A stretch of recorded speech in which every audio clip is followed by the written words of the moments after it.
So I guess so I guess I'm live. Um, so before I go into the video, I just want to do a brief introduction about myself. Welcome if you are watching. So my name is Emmanuel, and I am a cybersecurity advocate, I would say, or enthusiast.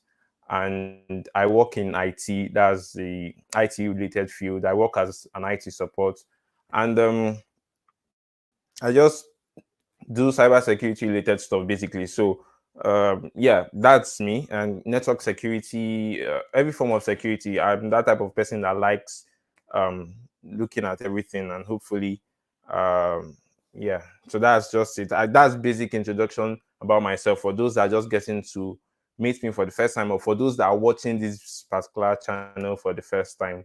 You are really welcome. And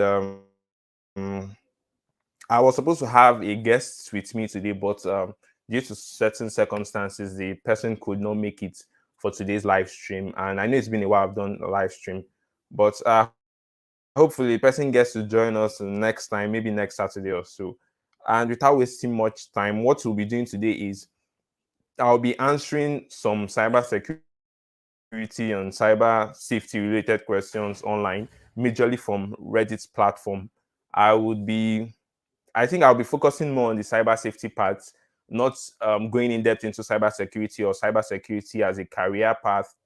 I wanted my other guests to handle that part majorly for those that want to go into the area of cybersecurity and to answer cybersecurity related questions for organizations, for individuals, and stuff like that. I wanted the person to handle that part, but I can still answer questions relating to cybersecurity career if I see any of them in these questions, which I would go through. So without wasting much time, let me just dive straight into the questions, and let's see what the questions look like. Trust me, you would really enjoy most of these questions that you would see here, because most of them are live experiences of people sharing what is happening to them or what they went through or something like that too. It's a learning curve for everyone. So let's just go straight into the questions. So let me share my screen. I just hope I'm audible enough. I don't know if I'm audible, but I hope I'm audible. I hope I'm audible. Um, Let me share my screen. Mm, okay, so I'll just be sharing a particular window.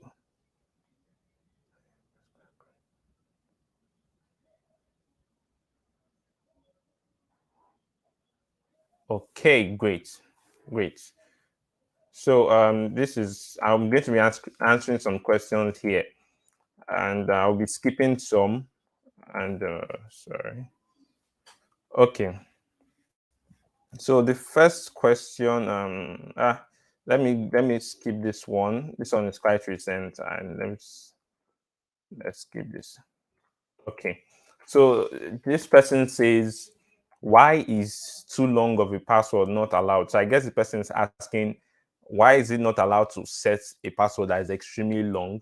Let's see what the person is saying. The person said, is it dangerous to have too long of a password? I'm thinking there might be some kind of threat where it breaks the back end somehow and reveals it.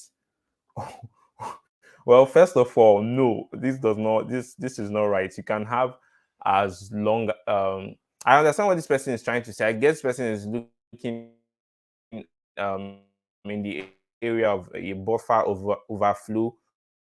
I'm sorry. This channel is majorly for I don't go deep into cybersecurity terms so that everyone will really understand. So I'll try to simplify um, what they call buffer overflow, where a particular field or input field is supposed to take some certain characters, and then once it takes more than, or once you input more than, it starts causing some damage either at the back end or at the front end. And so I guess that's what the person is basically trying to say, if I'm not mistaken. So the person is saying, is this an actual technical issue or just lack of resource on the server end? So I'm sure for most, if you try to set password, I'm sure most people would never try to put a password as long or longer than 20 characters, maybe up to 30 characters.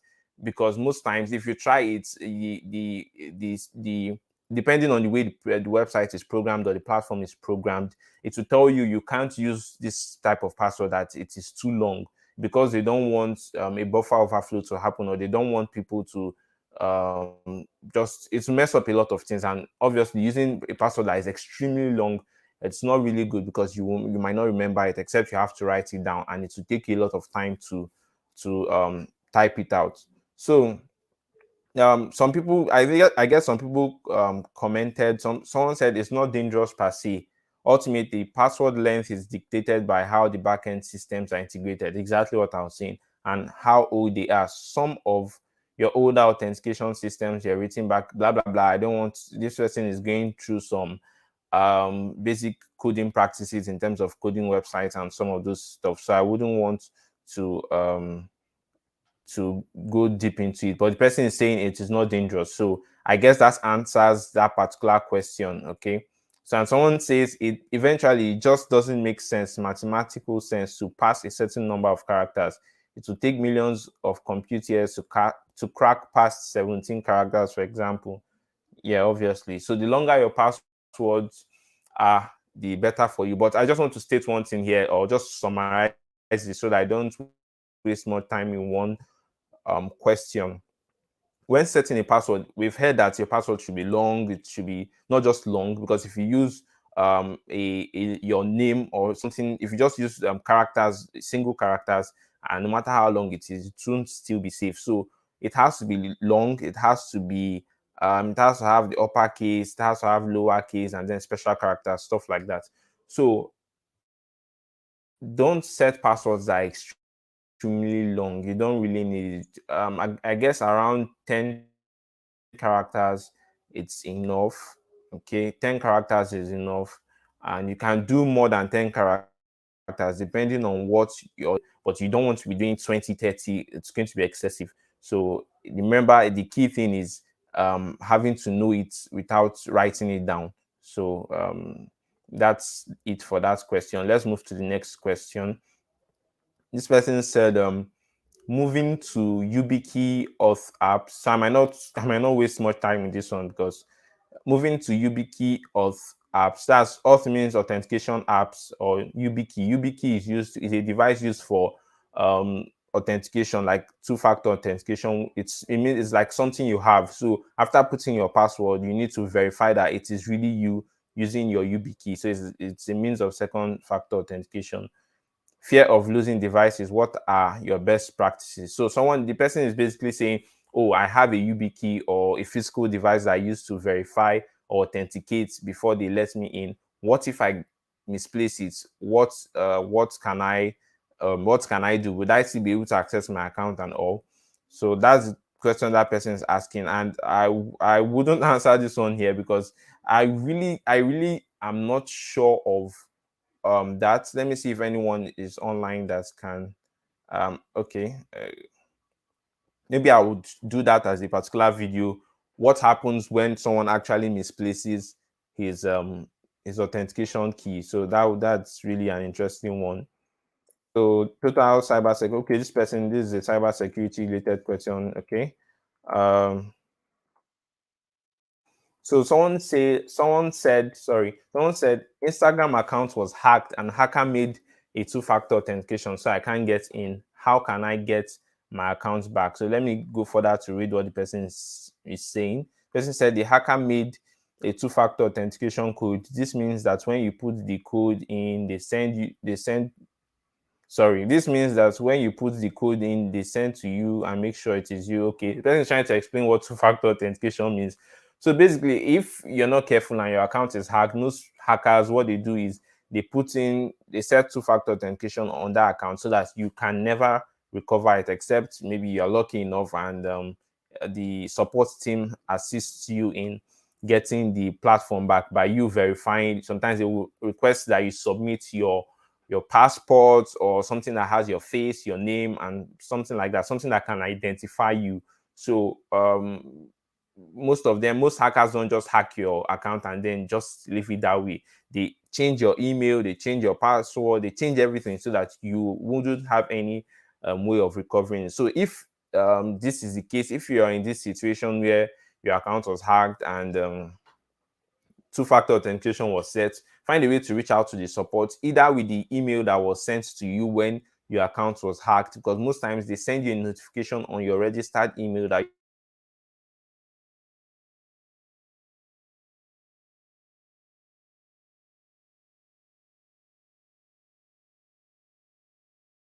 So it's most important that you reach out to the support immediately because so it's most people don't know until it is too late, and then they end up not being able to recover their account. So I guess that is now you know, if anything, or if someone you know if the account gets hacked, try to check the email relating to the account to see if there was a mail sent. So now this one is interesting, and this one is I don't know. This one is I don't know my viewers, but this one is a bit. Someone is saying if I don't give them $900 in 48 hours, they will make a video of me. I guess you understand what that is with this on the screen and send it to people. So this is really very common. This is really common because I hope I'm audible. I don't know if I can't really tell if my audio is good, but let me just hope I'm audible enough.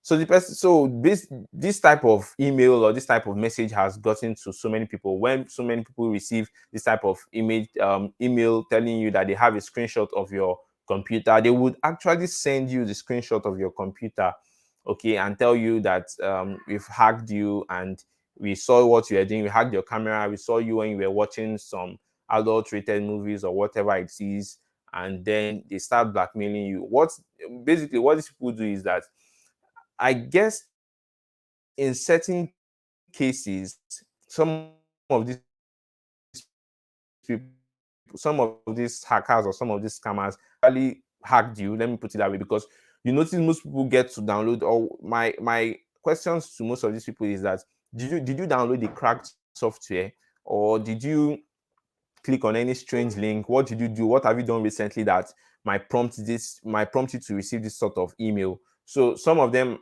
might not have had a good cyber security or cyber safety hygiene, because they might have been clicking on any links. They download cracked versions of applications, and trust me, hackers really love when people do that. So they know the type of applications people are looking for. I remember when Filmora 11 came out recently, people were just looking for the cracked version because they couldn't maybe afford the paid version of that particular software.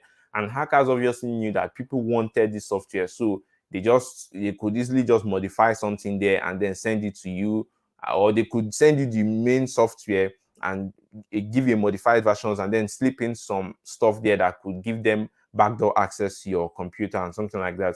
And then you might end up with an email like this. Why, for some people that feel like, oh, I really don't download cracked versions and stuff like that, you really don't need to be worried about this. Some of them are just sending this to scare you, and not really because they have anything on you.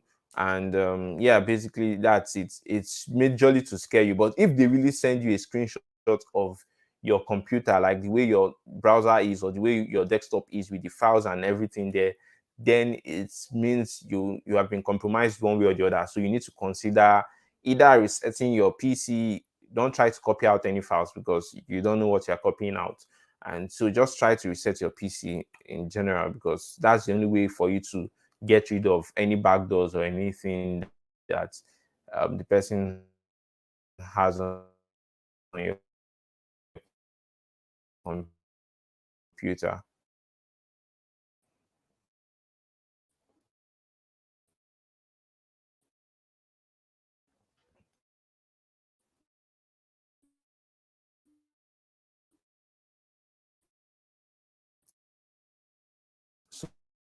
So let's go to the next one. Difference in hypervisor, a or they call it a virtual machine like VirtualBox or VMware, stuff like that. So I will not go into that because it's not question about deep cybersecurity related questions. So I guess for those inside, Now this one is interesting. Someone is stalking me. This person is saying, I use this website called Emerald or Migo, like to random people whenever to text chat. Honestly, I don't understand what this person is saying.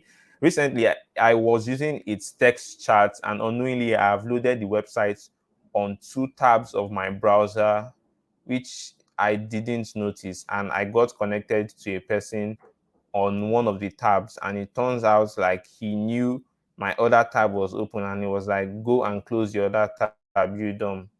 I was scared and disconnected him immediately. I'm worried if my phone is compromised or hacked and someone is stalking me. I'm sleepless now. Someone please help me. Well, let's see what people have to see because this one is okay. Let me just refresh. I don't know why. Okay. So, well, this is long. Someone says it's okay. I haven't used this chat site, but my guess is that you have multiple instances running.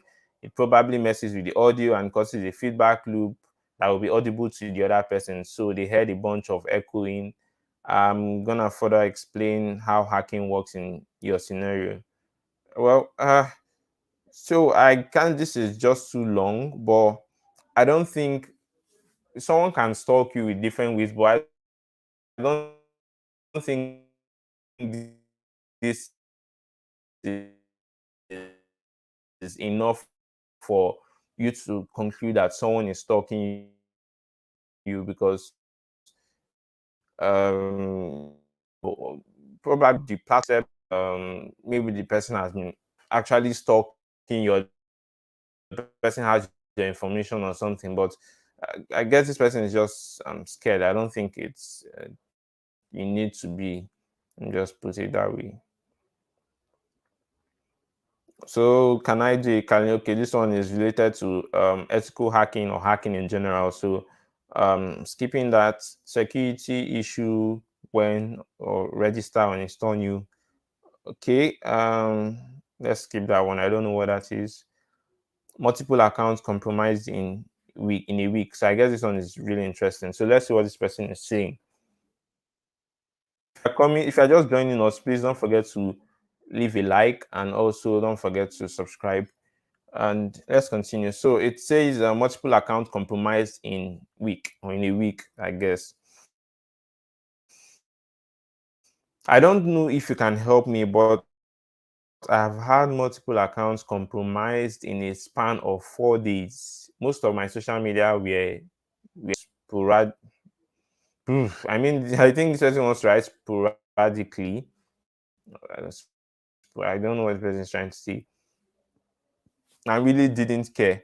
Then my main Gmail account that had different email and password and 2FA, in which they created an AdSense account, ran a phishing campaign in a third party credit card until they were caught, approximately 20 hours of campaign.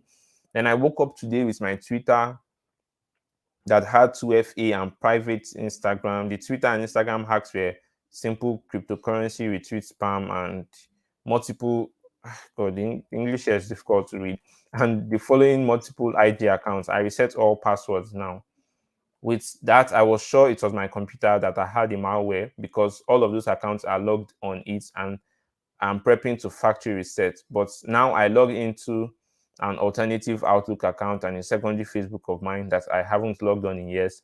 I got this computer last May. It's also compromised. My iPhone is new. I didn't have important passcodes saved on Keychain or no Mozilla.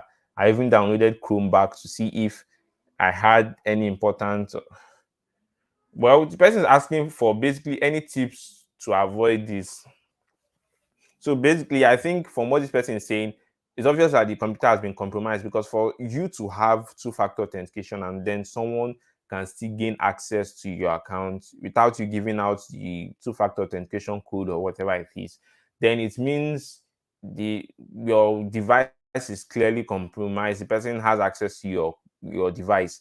And so regardless of your two-factor authentication, the person can access your account and then do whatever he wants to do. So like you said, it's good to reset or factory reset that particular device because that's the only way you can get rid of whatever the person has on your device. And in tips on avoiding this in general, I would say you need to be cautious of what you do online. You need to improve your cyber safety, watch videos relating to cyber safety. Just you need to improve yourself, because I guess the same thing will keep happening if you keep on doing things like maybe downloading movies from strange sites, movie sites, or downloading free music, or downloading free softwares, cracked software, stuff like that. So if you know your cyber hygiene is really poor, then you really need to consider a change, unless this will still keep happening. So let's see what if they had advice for him.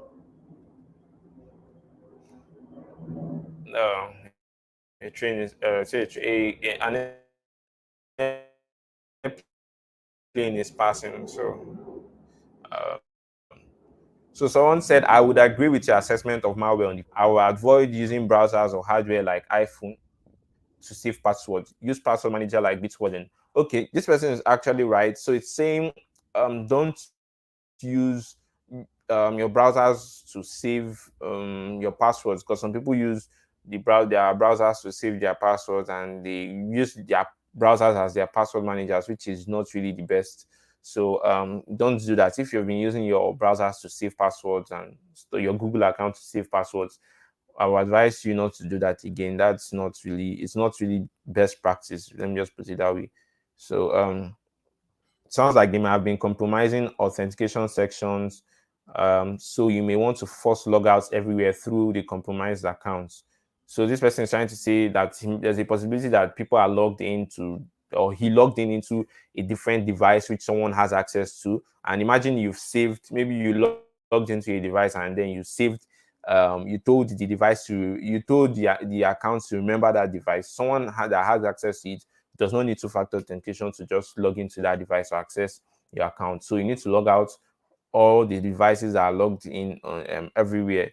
So just make sure you check that. And then finally, what are you using for multi-factor authentication? That's MFA. If you are using email or SMS for MFA, you may want to switch to TOTP. That's time-based one-time password, or like Authy. Bitwarden can also manage TOTP tokens. Well, yeah. So I guess the person is giving him basic online safety tips, which he can also learn. Yeah. So what type of encoding is this? I'm skipping that because it's going to be too technical. I don't want to go into explaining all those.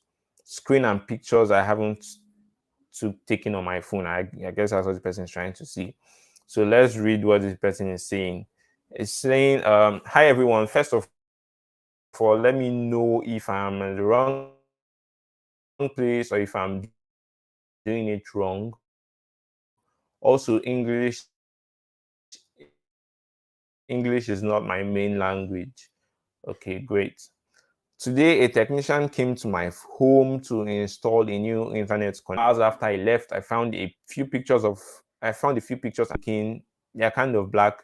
Looking at time and position, I had the phone in my pocket. Another detail is that at the time the pictures had been taken, I was out of my home and out of range of the Wi-Fi network.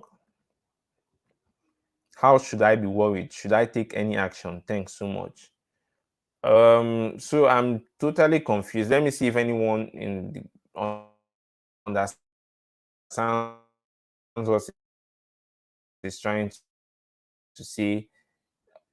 Okay, so someone is saying you accidentally took a video of your pocket. So I guess that's the case of his pocket, because he said it was dark. So I assume that. So there's nothing to worry about here, because I don't think someone that comes to install your router or something would um, collect your phone and take pictures and stuff like that. So I it's really a confusing question, but I guess it was just paranoid. That's just it. Um, so I see someone just joined. Welcome, welcome. I hope you can hear me. Just let me know if you can hear me, because I really don't know if I'm audible enough. But let me continue. So volatility and analyzing a mem dump. So this one is for those that are doing volatility is for those that are doing investigation or forensics and stuff like that. So I'm not answering that question because that's deep cybersecurity career stuff. And so stop my okay. Nope. Why is this anti-public combo list called anti-public? Proof. Hello, I have a question regarding OTI 2FA service. Should I answer this? Let me see. Let me answer this, or let me see if I can understand what this person is saying. Said, my question is pretty straightforward. OTI has a backup password feature which allows me to securely encrypt and backup all of my 2FA tokens with a password, which I need to enter in order to view all my 2FA codes. Also, after I logged into OTI with my phone number, which I believe is the only way to log into OTI, after I logged into OTI on a new device, I noticed that Twitch 2FA code isn't encrypted. That means everyone with access to my phone number should be able to log in and view my Twitch 2FA code. Why is that? I know Twitch has a partnership with OTI, but that shouldn't be a reason to compromise on my security. So someone is saying, so I don't know this for sure, but I can make some guesses. Presumably, having a phone number is not actually enough to sign into your OTI, which is right. Having if someone has your number does not mean the person will sign into your OTI account. OTI, for those that are confused here, sorry, OTI is an application for people use for two-factor authentication. Just like there's Google Authenticator, there's One Login Protect, there's OTI. So these are some of the um, applications used for two-factor authentication where you see your OTP or your codes. So the person is saying it likely needs a password or a token stored on your device that bypasses or acts as a password. As to why Twitch will be excluded, I have no idea. So me neither. I don't use OTI, but I guess if anyone has answers to this, please and please, I'm giving answers based on my own knowledge. So I don't use OTI as a platform. I use One Login Protect and some of those other two-factor authentication platforms. So if you use OTI, please you can answer this question in the comment section. I'm sure the person will be glad to get your own opinion on that. Okay, so this one is interesting. How to protect not so tech savvy family members when they do click on some phishing emails.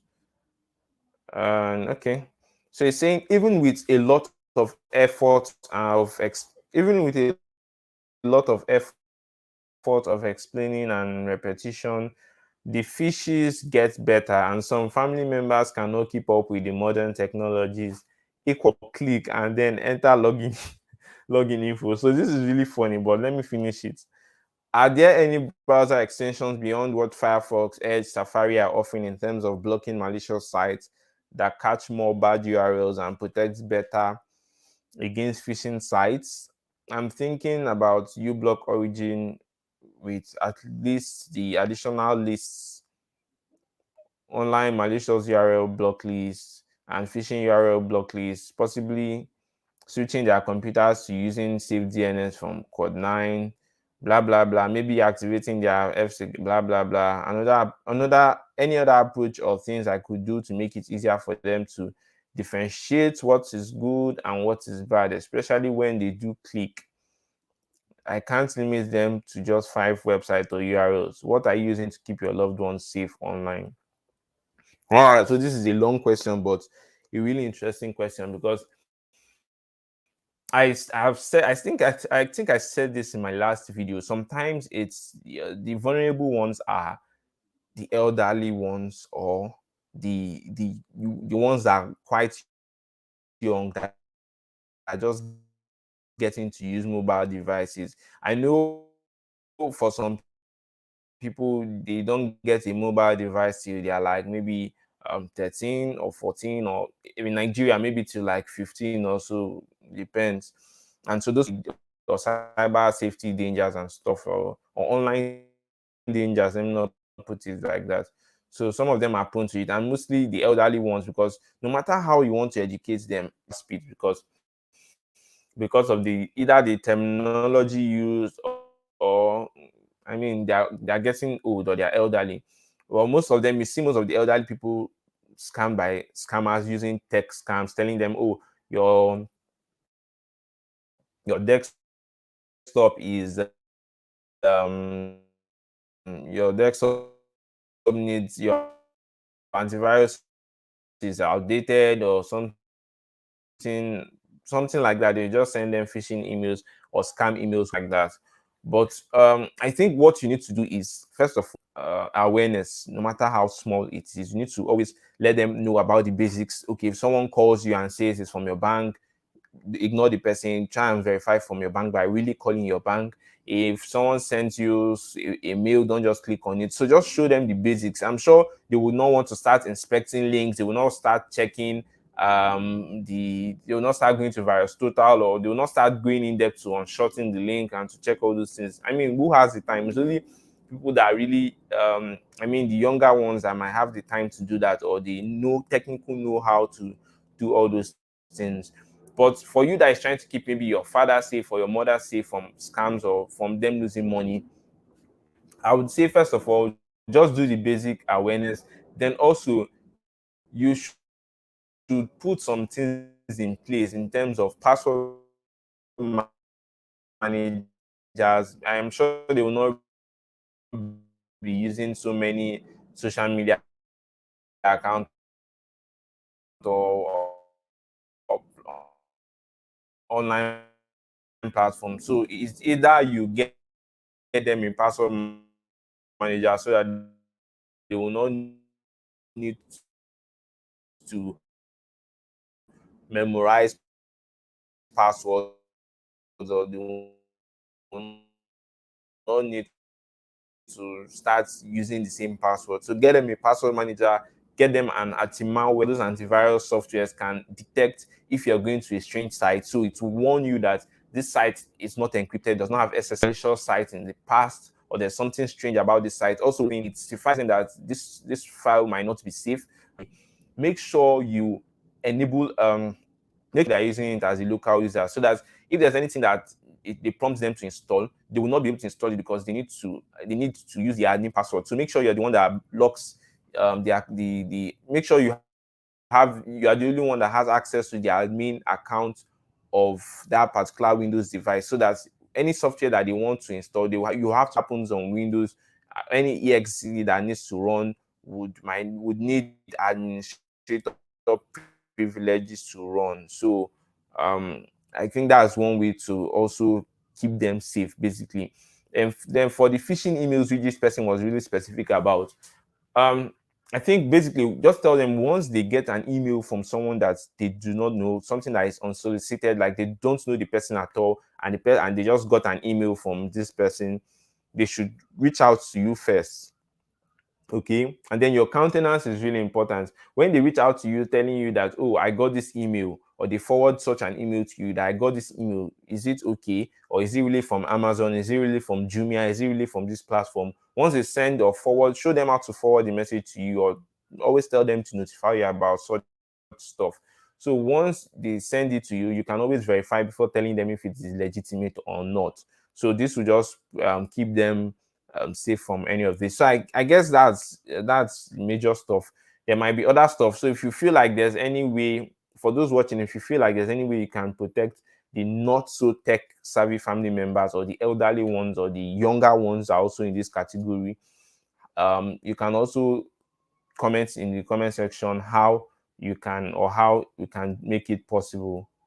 And so, and let me just, before I continue, let me just inform you that this is October. If you're watching this video, whenever you're watching this video is being recorded in first day of October, sorry, which is the Cybersecurity Awareness Month.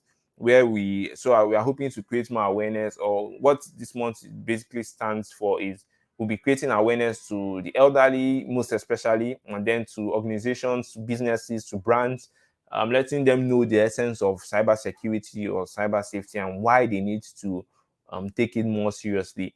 Somehow, just this year alone, 2022 has been really hot in terms of cyber attacks to organizations. We've heard of Bet Niger in Nigeria here.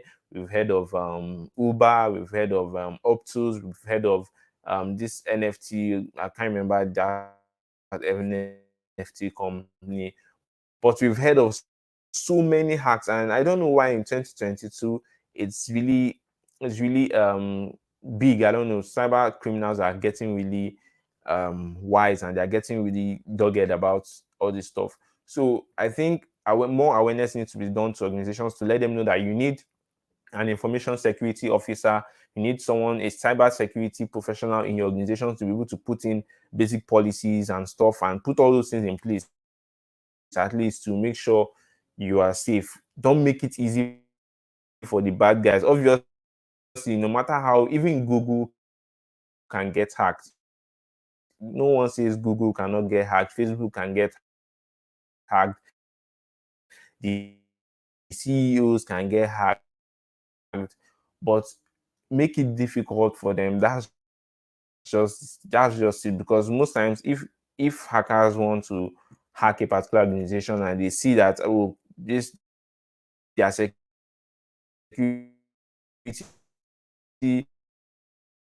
the security in place is really tough, it will be difficult for them than when it's just open or when it's just bare. Then it will be very easy for them to bypass or do whatever they want to do. So make it difficult for them.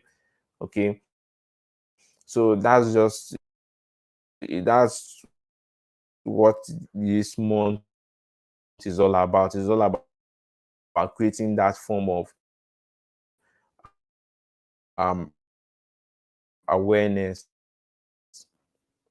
Then I just want to inform everyone, my subscribers most especially, and those that are watching. I also have a merch line, or a merchandise, or is it what they call it, where so I have some t-shirts. You can check the when you go to my channel, you can check the storefront.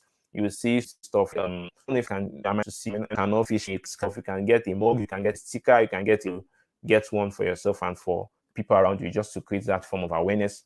And also, I have my channel membership enabled, just in case some people don't know what it is. It is that join button you always see when you're watching a video. When you go to the homepage, you can join, and just it's a way of supporting search for me to be able to reach out to more people. So if you want to consider supporting us, that's your way to do it. I don't know, somehow some people have always reached out to me, oh, how can you really helped me by this video you did, I really enjoyed it. How can I support you? Do you have a PayPal or something? PayPal is sadly not used in this country or in my country. Not that it's not used, it's not really somehow they disallowed it, or is it they disallowed it? I don't know what it is, but it's really difficult to use PayPal here. So receiving money from abroad is really difficult. So but if you know you want to help me, or if you know you want to support, you can use that avenue by joining in channel membership or getting one of our merch. So also consider liking and subscribing. If you are new here, if you're watching this for the first time, go ahead and like and then subscribe. Click on the notification bell so that whenever we upload a new video, you'll get the notification. And I always want my channel to be very interactive. Yes, people share their experience based on what happened to them, what happened to someone they know, and then we both learn from each other. So I love learning from people. I love getting experiences or hearing stories of what happened relating to cybersecurity and all. So I'll really be glad. And like I said before at the beginning, my channel is not majorly delving into cybersecurity as a career, but sometimes once in a while I do those videos I've done 2 videos like that in the past for those that want to get into cybersecurity, sharing my experience on what I've done so far in cybersecurity. And yeah, so but my channel is just explaining cyber safety and cybersecurity, fusing it with cybersecurity for people, individuals, not so tech savvy people to understand and know how to keep yourself safe online, know when not to click on a link, know when not to download stuff, know when I just keep you updated on the latest stuff, because this cybersecurity hackers or black hats hackers or threat actors or whatever you might know it as, they are always learning new stuff daily and bringing out new stuff. So my own is just to update you on how to be safe from that. So let me just continue this video, and hopefully by 2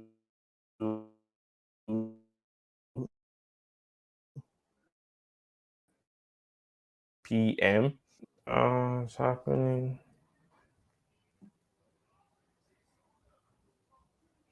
Okay. Yeah, so sorry about that. Nope.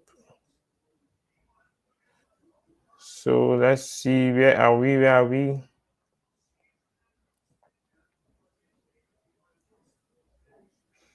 So please don't forget to like it. Also consider sharing this video so that people could also okay. So does Bitwarden have unfixed security issues? Okay, this person just asking. Bitwarden is a password manager, so that person is asking that particular question. So I'm not going to answer that one for now. So does Grammarly check to like does a Grammarly check to like Grammarly language to etc pose a security risk? So let's see what this person is trying to say. This person is saying, is it possible that these apps work as keyloggers and send every character types to some server somewhere? So in case you don't know what keylogger is, a keylogger is just like something that gets your keystrokes. It logs your keystroke, like the name implies. So whatever you're typing on your keyboard, it's it saves those texts, or it saves those texts. So basically, a keylogger could be a software, it could be a hardware like a USB. If you plug in a USB can act as a keylogger that monitors all your keystrokes. Whatever, when you're typing stuff, when it seems like you're typing a password, it knows when you're typing a password. When it seems like you're just typing regular text, it knows when you're doing that. So that's what a keylogger is. So what someone is saying, that could Grammarly be posing a security risk? Well, Grammarly knows when you type stuff, it knows what you type, and then it corrects you based on what you type and based on its own AI or how it is programmed to give you the right language option. But I understand what this person is trying to say. He's saying that currently I use Grammarly, and if you see here, okay, I hope, let me see if my screen is okay. I'm not sharing a tab. But let me just, so I'm not sharing a tab, but I monitor my browser extensions, and I have Grammarly as a browser extension, and it's saying there's a particular extension that tells me when a particular browser extension is malicious or when it has high potential risk. So the extension was telling me, tip, use this extension only if you trust the publisher. This extension has access to all the content of the pages you are visiting, including your emails, banking details, any software that you use, password, cookies. It can also visit any website from your computer with a hidden browser and without your knowledge. So it's saying the permissions, now it's listing the permissions granted to the grammar, and it's saying all URLs. That means it has access to all URLs, and it can read and modify all your data on those URLs. It has access to your cookies, your tabs, your storage, and then your notifications. So basically, we can say that Grammarly is a bit intrusive, but because we know that Grammarly is a legitimate software or a legitimate program, we can say we can give it a little trust, but based on, there's what they call privacy policy, which all softwares or all applications that you use should have. So you can go ahead and read their privacy or their policy. I'm sure they wouldn't be sharing your keystrokes or whatever you're typing They won't share it online. And I don't think they will save it in their server. So they're not saving whatever you are typing. So it does not act as a keylogger. Okay, it does not act as a keylogger. But let's see what people have to say. So someone said, not as a keylogger per se. It is not looking at keystrokes. It is scanning everything you write or copy and paste where it has access. The data does not get stored by Grammarly, which is true. Grammarly does not store any of your data in their servers or whatever. So if you're typing an email, it does not know what you're typing at all. Like, it does not save the email or screenshot the email. It is not supposed to do, except they are bypassing whatever they are saying in their privacy policy, but it's not supposed to do that. So it does not save any of your information. It's just what you're working on and on your platform, on your desktop, and that's it. So does it pose a security risk? Yes, no, maybe. Sorry, let me drink some water and just.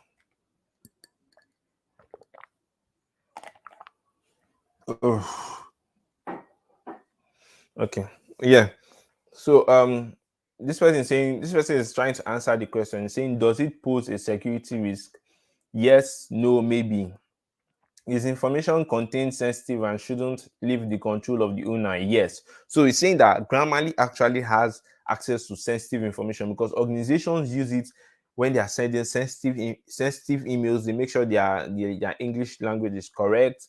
They use it when they are typing on Word, on PowerPoint, I think, and some of these other platforms. So if some of those information gets to the hands of a third party, then it might be a problem. So that's why I'm saying it poses a security risk if Grammarly is actually getting those information and sending it to third party or sharing it with a third party. Is the information contained non-confidential and leaving the control of the owner a non-issue? No. Would I be concerned of it being a security risk as being utilized as an attack vector?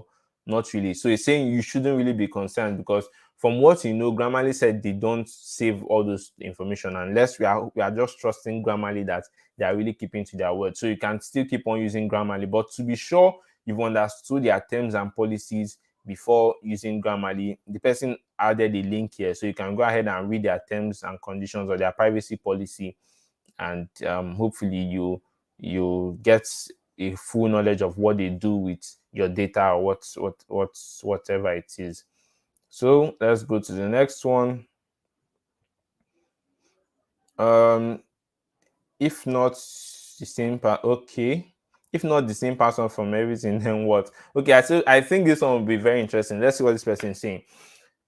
Apologies if this has been answered before. I searched through the sites and found multiple posts of why you should not. So this person capitalized the should not use the same password, which I understand, but I am now looking for alternatives to this idea. I have in excess of like 200 logins for different sites across the internet. Obviously, most people are on different social media platforms, like over 30 social media platforms.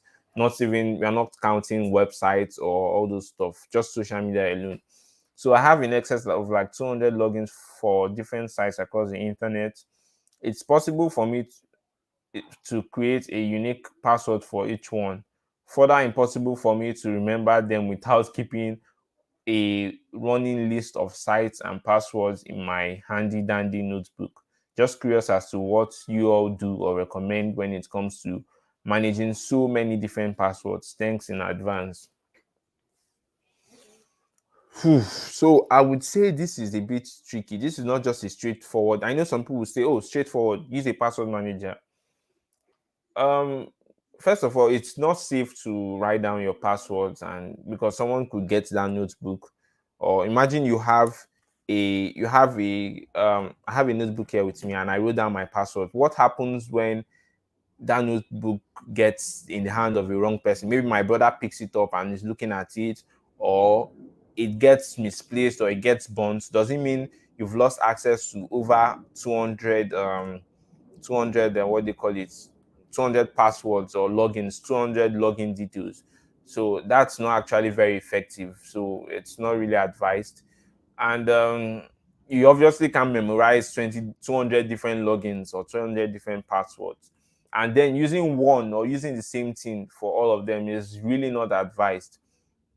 So using a password manager is what helps you to do this, because when you use a password manager, all you need to know is you just need to know one master password. You just need to know one password. It's just like a vault, a regular vault where people put money, but this one is just a software.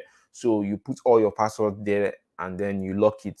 And until you can unlock it, that's when you get access to the other passwords. So that's what the password manager is. But people are really skeptical. People feel like, oh, I think I saw a question relating to that. People feel like, oh, so what happens when this password manager gets breached? What if they suffer a data breach? Does it mean they will have access to all my passwords? So why would I do that?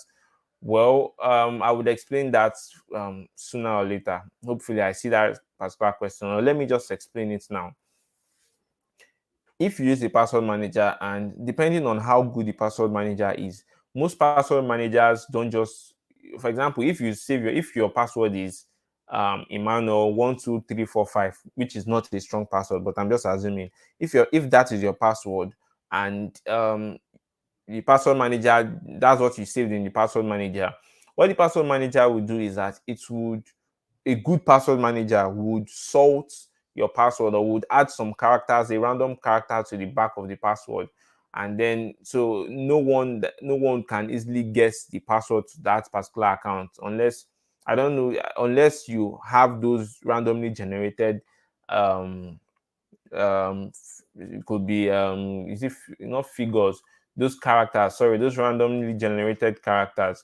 And again, most password managers, they encrypt the password, so the password can never be gotten in clear text. That is, it is always encrypted with some form of encryption that only the password manager has access to. So each password manager platform has their own encryption.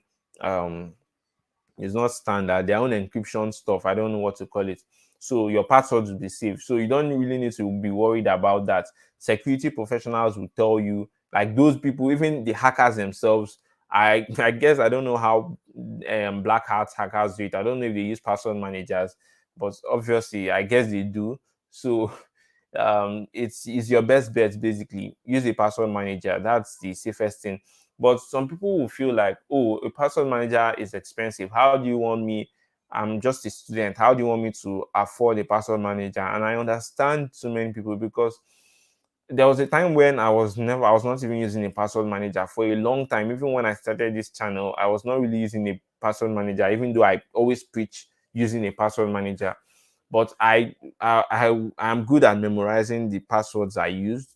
So, for example, if I have um 20 different social media accounts, or 20 different places where I have to use a password, I could have 10 passwords, which means for like two of those accounts I get to repeat the passwords. But I always make sure that they are long passwords, and that I have two-factor authentication enabled on those accounts. So it's still a safe way, let me put it that way. It's really difficult for you to memorize all of them, but you can always find a way to um add something that, I don't know how to put it, that changes. For example, if your password is Emmanuel1234, and then it's your Facebook account that you want to use it on, you can just add maybe like something that tells you that it's for Facebook at the back of the Emmanuel1234 at the beginning. If it's for Reddit, you could use the Emmanuel123, but would change some things either at the front or at the back that will let you know that it's relating to Reddit. Maybe I have a Reddit account. I've done a video on how to create strong passwords, so you can go ahead and watch that video. Just search for it, you will see the video. I can also link it for you if you need it. But yeah, basically, I think the safest bet is just to get a password manager. There are some that are really affordable. There are some that are very expensive, because some of those password managers also come with um, additional options like the VPN and some of those other things. So it makes it more expensive, but you can go ahead and use the affordable ones that are out there. Um, oh, Steph, sorry, I didn't know you were here. Laughing, welcome, welcome, welcome. Oh, I'm breaking up. Sorry, it might be my internet. I'm very sorry. But you're very welcome. You're very welcome. I don't know. Thank you for notifying me. Thank you for notifying me.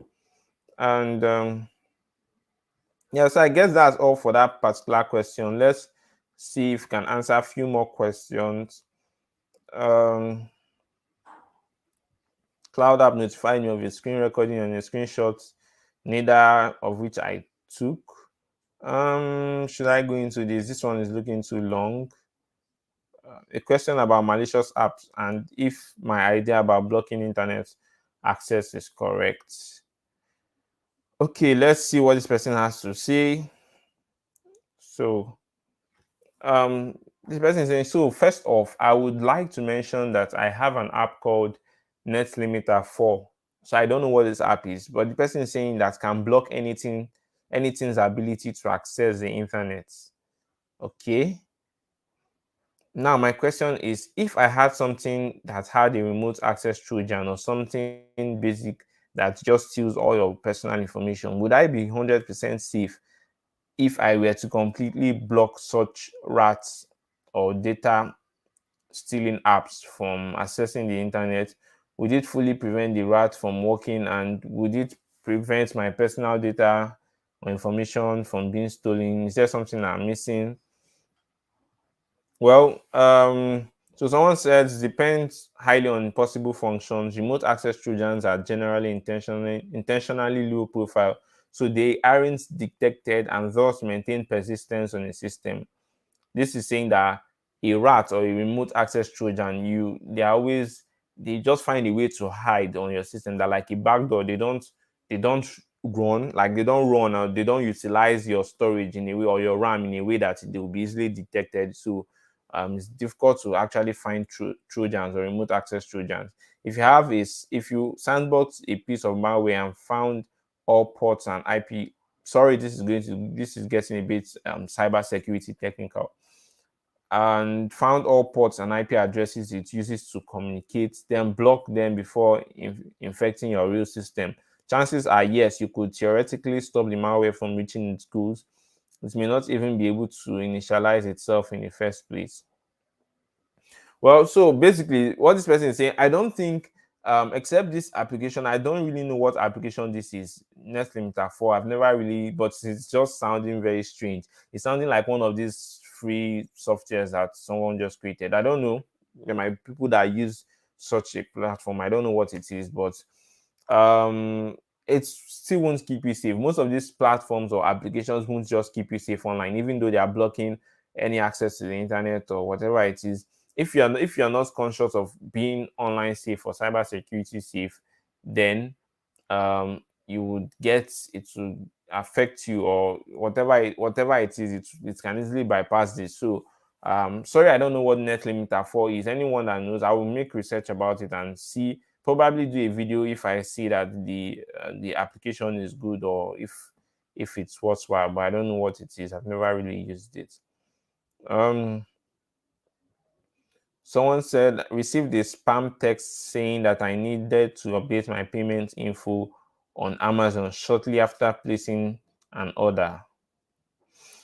This one seems interesting, but not too. I don't know. Should I answer this? Should I not answer this? Let's see it. So the time and amount they quoted were incorrect. However, it was very close to the order time. Additionally, I never get those and have not ordered anything from Amazon for a while. Item was ordered from my iOS device using Amazon app. Can this somehow be listening to the data traffic? Well, this is typically an hardware. When this is this could be an hardware that's a malicious hardware. Is when the a software that sends ads, or I don't know how to put it, but um em- they monitor your activities and then send you ads based on your activities. So that's what an hardware is, and I guess that's what this person is trying to say. So I really can't say because I don't really. I'm trying to understand what the person is saying. Okay, this person says recommend malware detection software. I need to check the laptop for hidden processes and spyware that can transfer any information to third parties. Please advise software. So at this point, there are different softwares that you can use. I personally cannot recommend one, but there are lots of malware detection software. You just need to research it and know. But let's say, okay, someone says Malwarebytes is a good free option. Well, it's a good. Sorry, the plane is passing.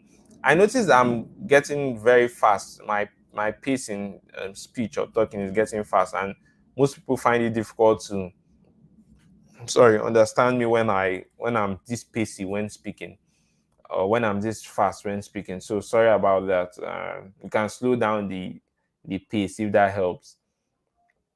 So there are lots of malware detection software you could use. People have their choices based on what they offer. So I think you need to know what it offers and based on pricing, because I'm sure pricing will also be a turn off for most people. Because if you're talking about people choose what they want to use based on, oh, I can afford this, or oh, it's people use it a lot, or so there are different things. I can't really recommend one, but if you really need me to recommend, then you can use Sentinel, you can use Malwarebytes, like this person said. There are different ones. I don't just want to recommend because I know people have their different recommendations. So you can just browse that out and check. Accounts hacked despite hacking. Okay, so I think we've seen something related to this. Okay, or have we? Account. Okay, I don't think we have looked into this. Okay, let's just I think this might be the final one for today.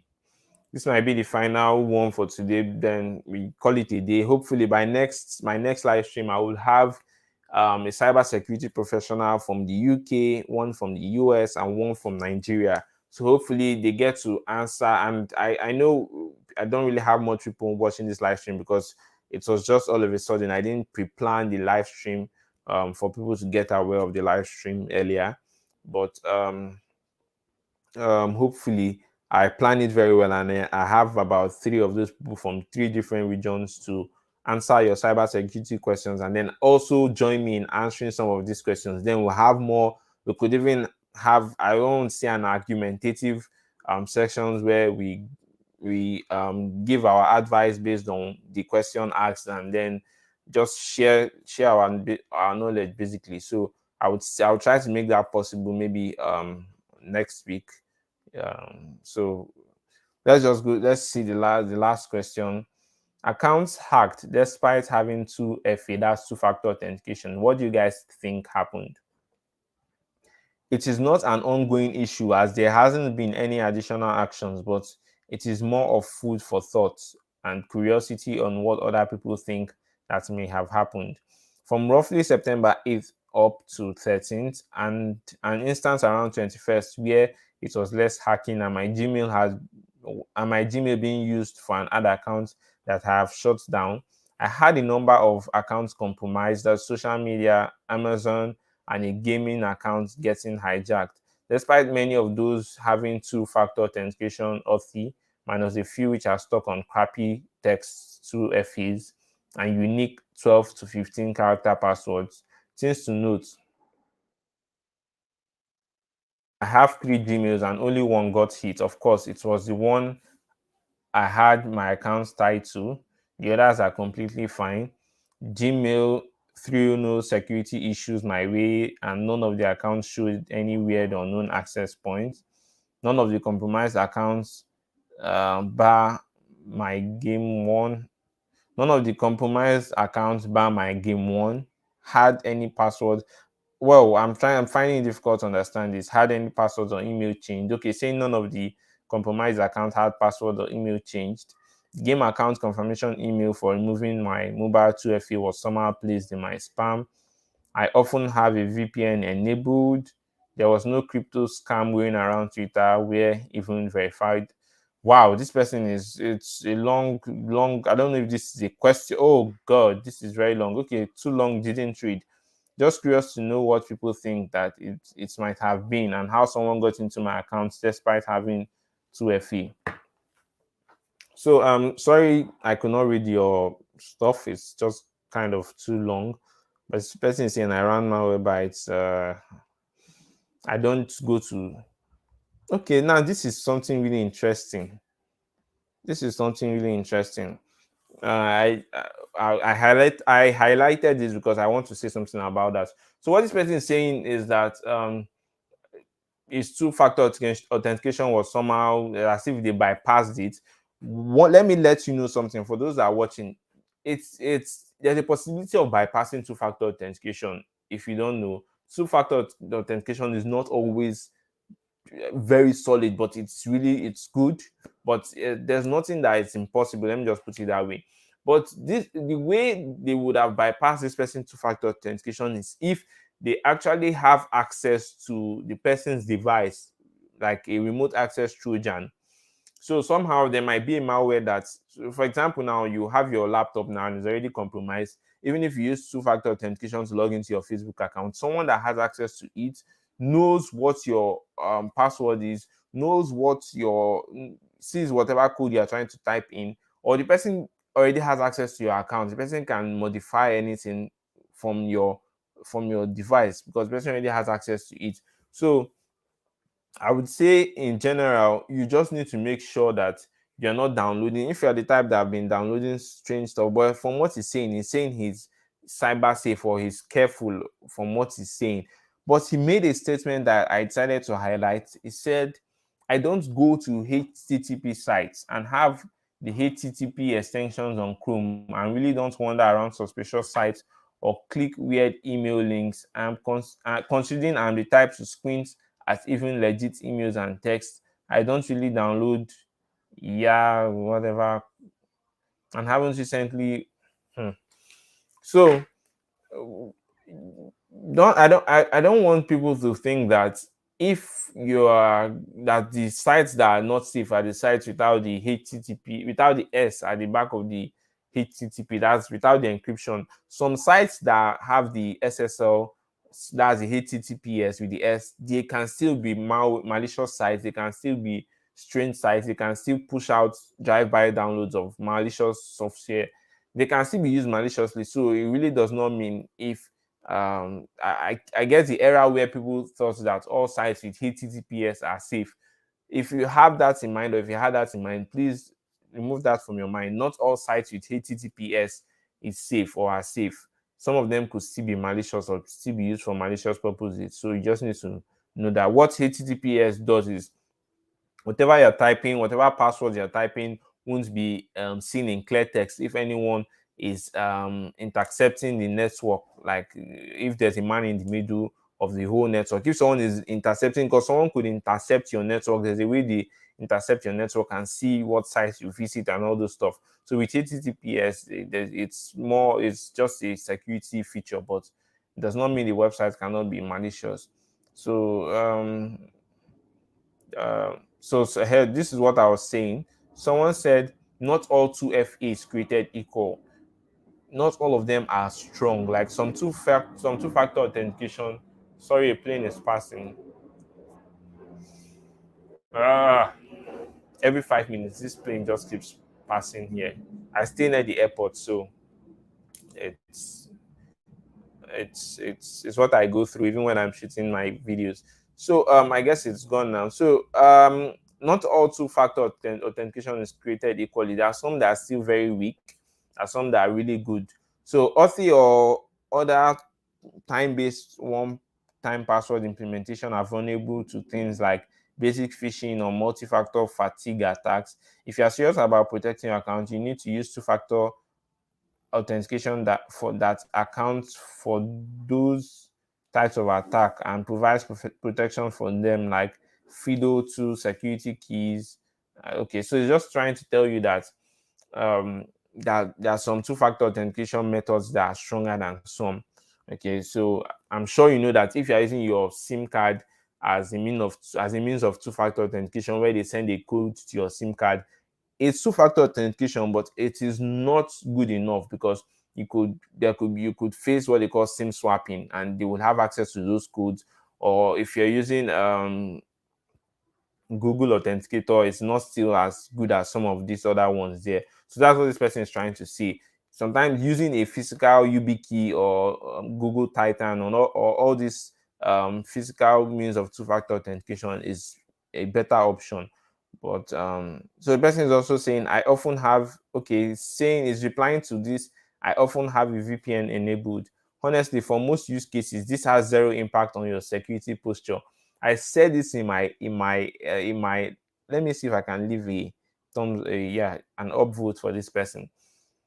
Using a VPN does not really do anything to your security posture. Using a VPN does not stop malware from entering your device. Using a VPN still does not do anything major in terms of security. So it's just your privacy, basically. That's what VPN helps you to do. I've explained what a VPN does, virtual private network. So I've explained what it does. You can watch my previous videos, and in one or two places you will hear me mention that. So I guess that's what this person is trying to say. And person is saying MFA fatigue is a method hackers use, otherwise unknowingly getting phished or checking Equifax reporting. So yeah, basically I guess I've been able to cover a lot, and I hope I've been able to cover some things relating to cybersecurity, and I hope we've learned we've learned one or two things. I would have loved this session to be interactive, where I have my colleagues give their opinions based on that stuff and even share some of the experiences which they might have had relating to this. But I hope next time they will be able to join me, and then we'll trash out some of these questions. And I would also try to put out a notification on time so that people would join, and then there will be more interactions on this type of topic, because it's really interesting to have people's experiences based on certain questions. I'm sure these people that are asking these questions, there are so many people that have these questions in mind, like, is a VPN a security feature? Can two-factor authentication be bypassed? I'm sure most people have such questions also in their minds, and answering this is also answering their questions. So if you have any question you need to ask, or if you have a follow-up, or if you disagree with something I said in the video, or if you have your own opinion based on something I said in the video, go ahead and leave it in the comment section. I would answer it, or we would discuss.